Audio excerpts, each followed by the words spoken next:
From the National Newsroom of the Canadian Press, I'm Naira Ahmed.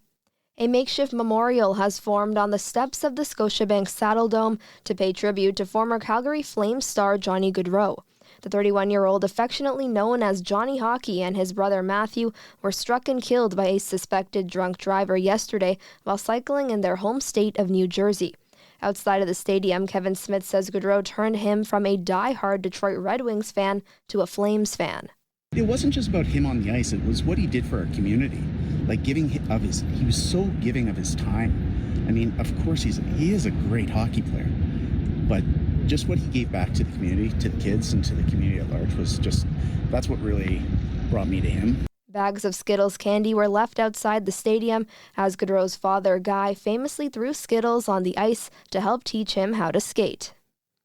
The union representing thousands of rail workers is appealing the federal government's decision to end a shutdown that halted freight traffic and commuters across the country. The Teamsters Canada Rail Conference says in filings to the Federal Court of Appeal, it's challenging a directive for binding arbitration issued to a Labour board by Labour Minister Stephen McKinnon following a lockout of more than 9,000 railroaders. The union says the action set a dangerous precedent that threatens constitutional guarantees around collective bargaining.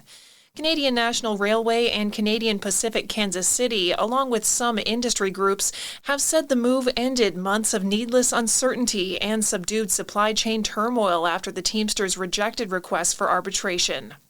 Emily Joveski, The Canadian Press. The president of Universities Canada says the federal government's cap on international students has created uncertainty for prospective students, and the changes may have led them to look elsewhere. Gabriel Miller says the number of international students has dropped below the cap, which the immigration minister announced in January as a way to quell the rapid increase in the number of international students.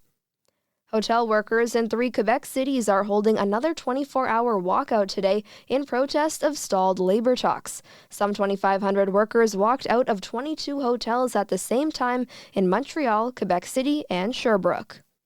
And a Canadian cinephile will be attempting to set a world record at this year's Toronto International Film Festival by watching 80 movies over the course of 11 days. There's currently no Guinness World Record set for most films watched at the festival, but 29-year-old Eric Tish is hoping to change that by attending round-the-clock screenings. He serves as the programming manager for Real Canada, a nonprofit organization that screens Canadian films in schools, and that gives him access to press and industry screenings, something he will use to his advantage in his quest. TIFF organizers say they're impressed by his attempt, and if he's successful, the festival will celebrate his achievement with a special surprise. John Kennedy, The Canadian Press. This is the Canadian Press. In sports, Keely Shaw has won a track cycling bronze medal at the Paralympic Games. The 30-year-old from Middale, Saskatchewan, repeated her podium result from Tokyo 3 years ago, finishing third in the women's 3,000-meter individual pursuit. The Canadian beat Samantha Bosco of the U.S. in the head-to-head fight for bronze. Shaw races in the C4 category for athletes with lower limb impairment. She suffered partial paralysis on her left side when she fell off a horse at the age of 15. Lisa Laporte, The Canadian Press.